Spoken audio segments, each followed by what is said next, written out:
Israel ने Iran पर बराह रास्त मिसाइल दाग दिए। तेहरान एयरपोर्ट, पासदारान हेडक्वार्टर के हेडक्वार्टर समेत मुख्तलिफ अहदाफ पर हमले। कई मकामात पर धमाके और आग भड़क उठी।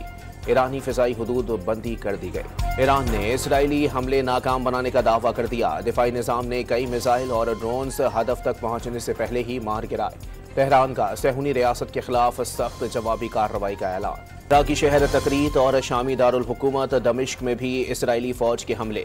फौरी तौर पर किसी जानी नुकसान की कोई इत्तला नहीं।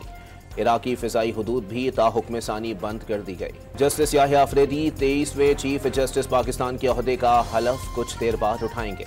ऐवान सदर में हलफ बर्दारी की तकरीब में वज़ीर आज़म, वज़ीर आला, अहम सिविल और अस्करी शख्सियात शरीक होंगी। इस्लामाबाद के इलाके शहजाद टाउन में गाड़ी पर अंधाधुंध फायरिंग। पुलिस का सब इंस्पेक्टर शहीद। CCTV फुटेज सामने आ गई। मुल्जिमान की गिरफ्तारी के लिए टीम तश्कील। और लाहौर में सियाल मोड़ के करीब कार में आग भड़क उठी। मोटरवे पुलिस ने फौरी तौर पर मुसाफिरों को गाड़ी से बाहिफाजत निकाल लिया।